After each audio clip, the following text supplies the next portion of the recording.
Everybody, today's video I'm going to be showing you how to install a flagpole like the one you see on my truck right here. I'm going to show you how to create it, and then I'm going to show you how to install it like I have on the truck right now.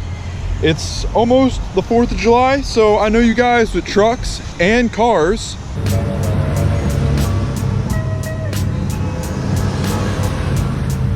Now what's cool about the engine of this car is that it's got the 4.2 liter inline 6 engine, which is the same engine design as the Cummins. Are wanting to put something on your truck or car to be able to show your patriotic pride for America. Now this is an American-made, American flag kit that you can buy at your local Walmart or grocery store like Giant or Weis, Harris Teeter, whatever, Food Lion, and they will all carry it. I've even seen it at places like Target, Kmart.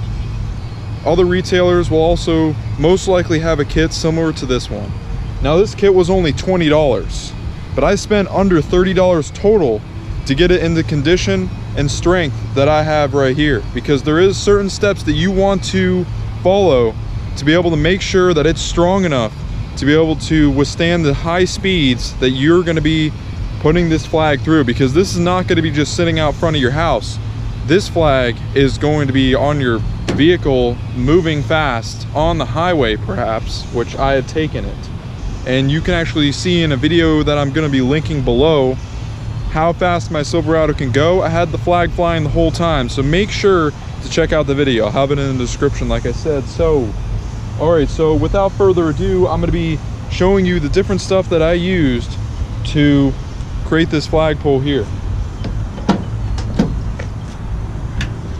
Okay, so with the flagpole right there, I just took the normal kit, pieced it together and everything. It's going to be ready to go right out front of your lawn, but that is not what I used it for. That is not the intended purpose that I had in mind.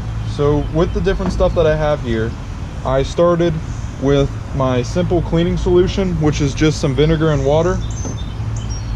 Then I used a rag to wipe that off, because you want to make sure that you completely prepare the surface before you paint it. Otherwise the paint is just going to start chipping off and you're going to be one pissed off guy or girl. So just look at the different paint that I've used here. This is the stuff that I used, the paint I just sprayed it on. You can get some stuff around the house. Any old paint will really do, because it's just on metal. It's not going to really heat up. I mean, it depends if you live in a desert or something, maybe you do want to get something special like high heat paint.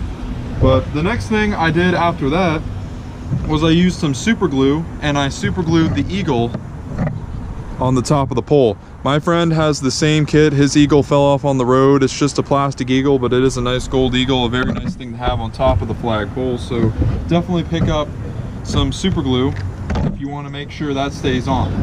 So the next thing I did was use metal bolts on the rings of the flagpole itself, just to give it some extra strength. And then you want to put some super glue around that, really get it holding. And you may be asking, is the metal bolts unsafe? Could it fall off and stuff? Well, if you look in the video of how fast my Silverado can go, you'll be surprised about how well this flagpole withstands speeds. And make sure, don't forget to do this. This is the #1 thing about this whole flagpole making process, is to have some rebarb in your arsenal, or some kind of metal bar. See, I put rebarb in the pole, but I didn't have any more, so I've just brought a metal bar for an example. You want to make sure you put that in there, because the kit is so weak. It is the weakest thing ever.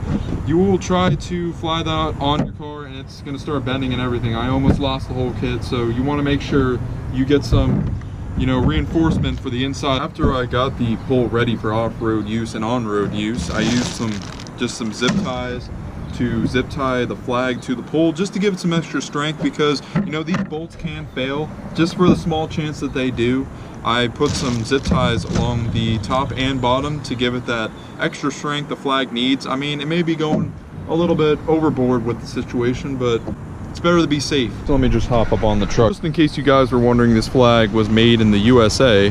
70% polyester, 30% cotton. Ford pickup truck. Here is the flag. I installed it already. I'm going to show you how I install it, but before I do that, I'm going to show you the different steps that I did with those products. See the zip ties here, metal bolt holding in the flag, zip tie metal bolt, super glued the eagle, it's been holding great. And the flag, still in pretty good condition. I am due for another one, and I'm definitely gonna hold on to this one because it's the first one that I've ever put onto my truck. But now I'm gonna show you guys how I install this flag. I always fly this flag when I can. It's pretty fun to do. It's pretty awesome to see. And I install it on this side of the metal piece. As you can see, that square metal piece on the inside of there, I install it on this side. You can install it on this side, but it's not gonna go as far down as you want. On this side, it goes down pretty far, and there's another metal piece down there that actually stops it from just continuously falling to the ground. So it's a very good idea to put it on this side, and it keeps it, I don't know, I think it looks better on this side, but you guys can give your own opinion. I feel like it doesn't fit on this side very well. Now I have seen some people try to fly it from the back over here. I'm not specifically in here. I would not, because of how much it actually goes down. As you can see, it only goes down about, I don't know, 6-7 inches. I wouldn't say that's really safe. And people do make some kind of flagpole holder right here. I would do some kind of contraption like that, but I have a bed liner. I don't want to cut into it anymore. I already did that to tie down this flap of the bed liner on the top and the bed rail, and I did that to the other side as well. So I don't want to keep cutting into it. I do eventually want to go with a spray and bed liner, but for now, putting the flagpole up there works great for me. So for how I install the flag, I just take the pole. Oh yeah, and I also tape the bottom of the pole because it's very sharp in the edge here. You probably saw that I'm starting to scratch up the inside of the hole there. So I definitely recommend you tape the bottom part of yours, just so it's not as sharp and you don't keep scratching the paint. So I just take the pole and it goes nice and down there, and then it stops. There's something stopping it, like I said before, and it's a perfect application. Make sure to check out my video on how fast my Silverado can go, so it shows how good of a design I've turned this flagpole into. Now you can take your normal kit and you can try to fly that. It's not going to be anywhere near as strong or really safe. You're going to be losing your flag. So all these items I use to create the flagpole are really stuff that I just found around the house. And if you had to go out and buy all this kind of stuff, it's not going to be very expensive. You're going to be spending, honestly, under $10 for all this stuff. This is just some cheap paint. I mean, zip ties, a few dollars, if that, and you get a bunch of them just in case you want to make more flagpoles in the future, or for one on the other side. And screwdrivers, I mean, who doesn't have those? You could always borrow them from a shop or something, but you don't even necessarily need screwdrivers. You could probably just turn these in with your hand. I just use a screwdriver to be safe. So it's definitely a very cheap thing to do, but it's definitely worth it. And with the 4th of July coming around, it's definitely something great to have on your truck or car. Now without further ado, guys, let me show you guys my setup in action.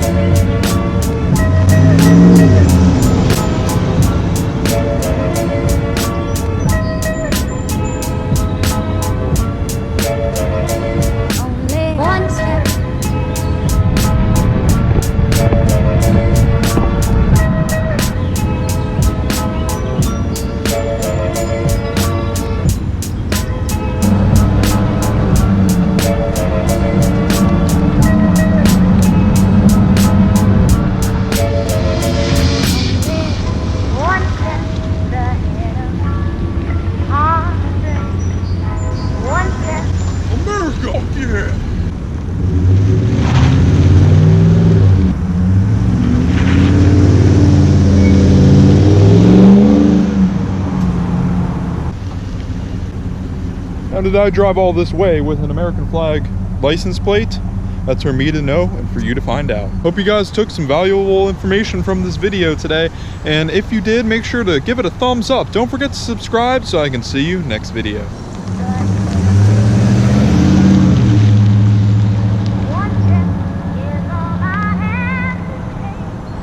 Happy 4th of July! Won't find nothing and he can't fix. With WD-40 and a Craftsman wrench, he ain't printed dust.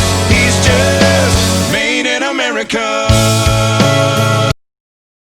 I'm only